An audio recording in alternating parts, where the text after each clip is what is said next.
We are afraid, they responded. Come to the edge, he said. We can't, we'll fall, they responded. Come to the edge, he said. So they went, and he pushed them, and they flew.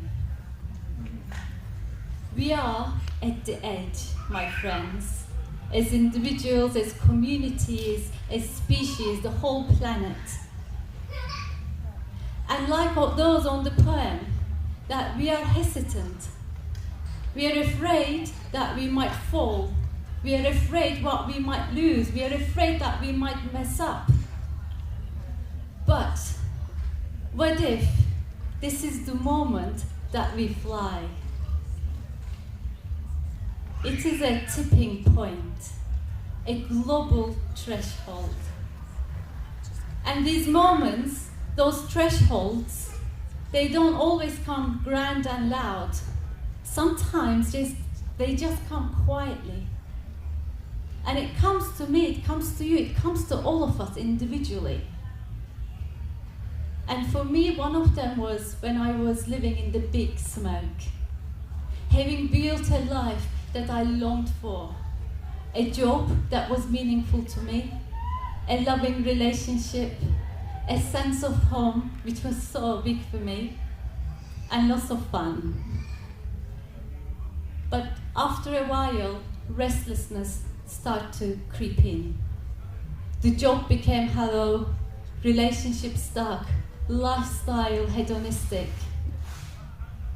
And my wild self was calling for me, but I just didn't know how to meet her. And after a while, I knew it was time, because the thing with the thresholds is that you know you can't stay where you are. Change is inevitable, but that fear really holds you back. So there is that tension.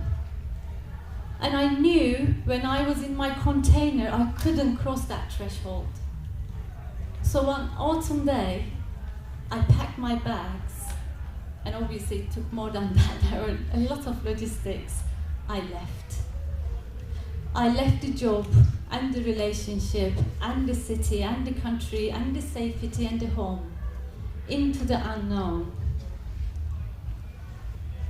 So that was one of my tipping points. My life in London was not broken. It was no longer true to me. And I look around, I see the similar restlessness all over. People are questioning, they're looking for a sign to leap.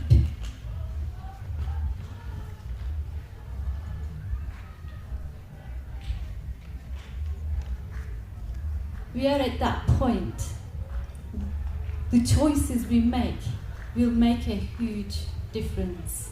And we live in this age that we are told there is hyper-connection, limitless productivity, abundance, richness, opportunities. But most of us feel burnt out, overwhelmed, numb, isolated. We are encouraged to optimize our schedules, our bodies, our emotions, but something underneath is cracking. Because wellness without wholeness, without belonging, without nature, will not satisfy the soul. There is so much noise, but we are missing the meaning. The young generations are grieving for the futures they didn't break. The old are remembering the memories of a world more intact. And some of us, and majority of us in the middle, wondering, what next? What is mine to do? What can I even do? So the title of this talk is around the service to self and community and future generation. And I imagine this as a triangle, and each corner strengthens the other. And I like to start with redefining the self, not as a brand, not as a hustle, but as something like being with the rhythm, being with wildness and true belonging. And self-care is not selfish, it is necessary. It is boundaries, it is rest, it is giving voice to your no so that your yes can arise. But it is not necessarily having bubble baths, which I absolutely not love, my friends know. But it is not a yoga retreat or another expensive holiday.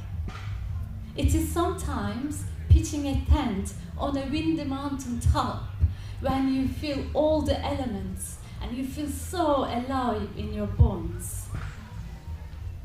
When you choose what makes you feel so alive, and that is service to self.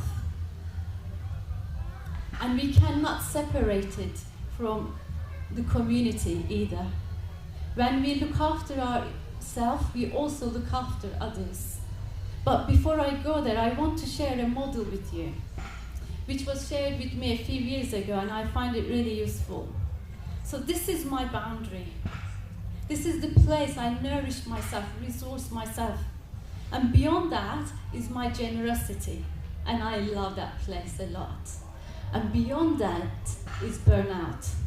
I really don't want to be there. It's good for me to have the boundary because then I need to show up in the place that I want to show up, in the way I want to show up. But personally, I also don't want to be in my boundary all the time. There is such richness when I reach and I give away, meet my kin, look after my kin, so in that generous place. But I can only do this if I hold my boundary when I need to hold my boundary. And only from that place, then I can be in true service. And when we are in that overflow, then we show up for others.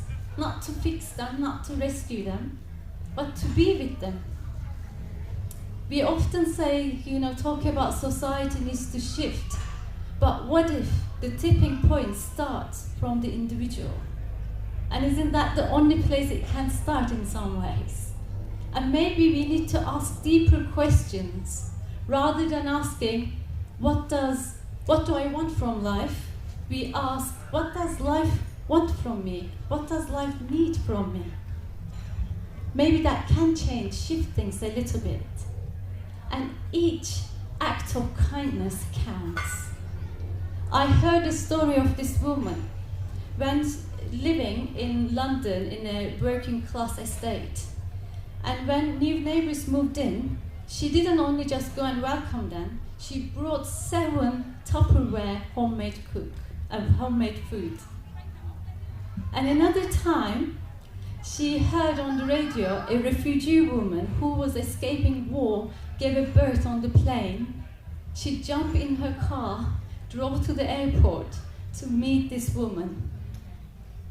That does take sacrifice, changing plans, inconvenience, no fanfare, no spotlight, just showing up, just presence. Perhaps this is what true service means. And service to self cannot be separate from community, as I said. In Lakota tradition, when someone is ill, the community goes to that person and say, thank you and sorry. Thank you for carrying this illness on behalf of us. And sorry because you're carrying this because of the dysfunction in our society.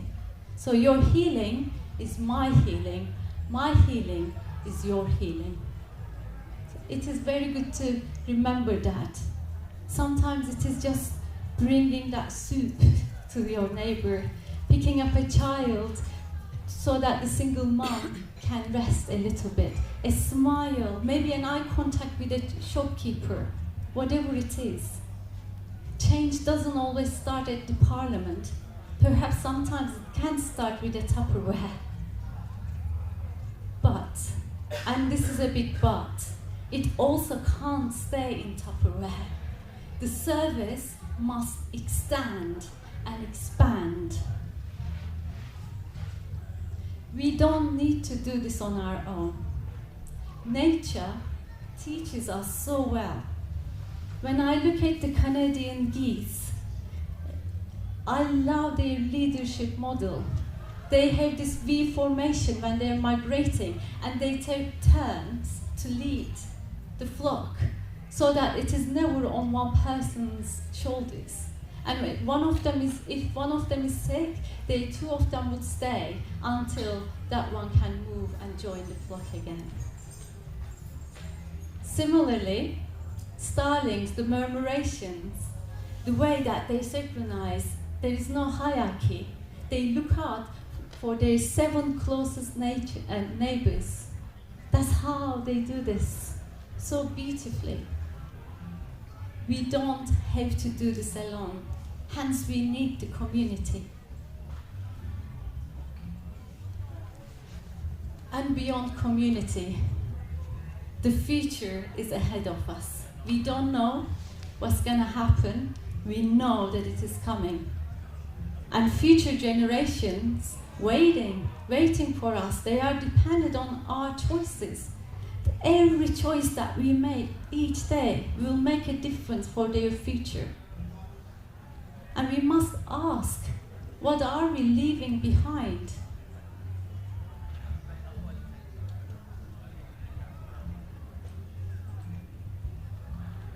I am just thinking, because I'm thinking, what did ancient cultures do? What did they ask? And they didn't ask, is this easy, profitable, efficient? Can we just chuck it and make another one so that we can sell more? They did not ask that. You know what they asked? Will it last? Will it endure to future generations? So can we ask that? So this is perhaps the arc of responsibility in some ways. It is the question around, will you plant a tree that you know you will never sit beneath? Will you share stories, values, anything that outlive you, that will be part of future generations' story? This is a threshold moment for us as a society. And our care, our decisions, our laws will make a difference. Are we going to choose regeneration over extraction? Can we do that?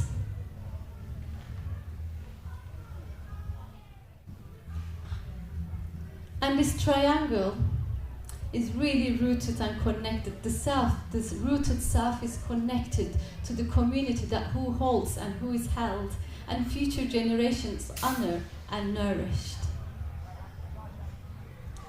There is something around saving the planet, saving the earth. And it sometimes feels so big. It's such a big abstract concept. How do I even say this massive thing? There is so much going on.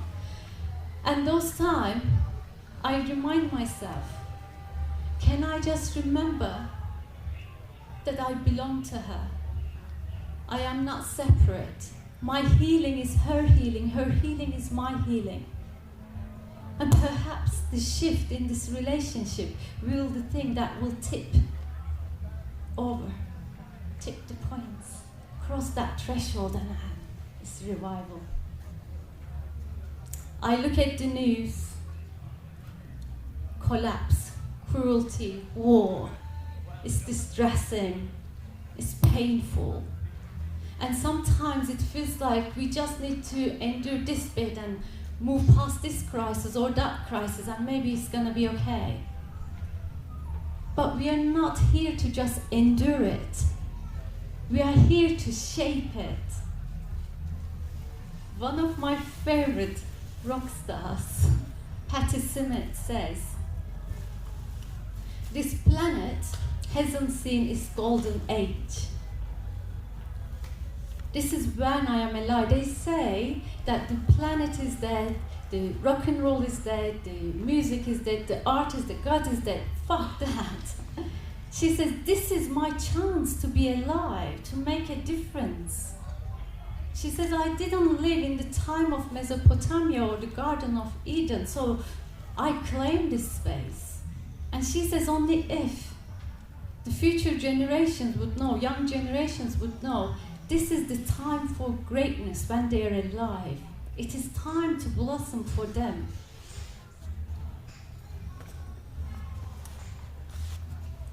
We are at that point.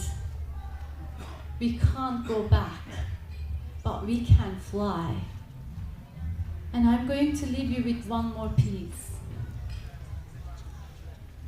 I am sitting at my friend's kitchen table.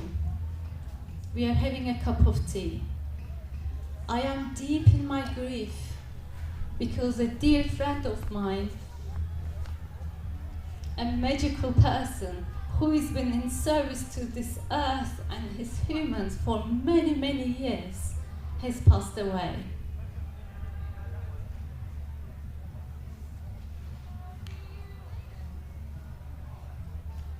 I don't think I can tell his story, so I will tell something else. And I am doom scrolling. Again, the same thing, the devastation, the cruelty. What is happening in the world is just like really pulling me down. I'm feeling my despair. And that day, that good friend of mine who witnessed my despair sent me this article by Clarissa Pinkola Estes. And it starts, "My friends,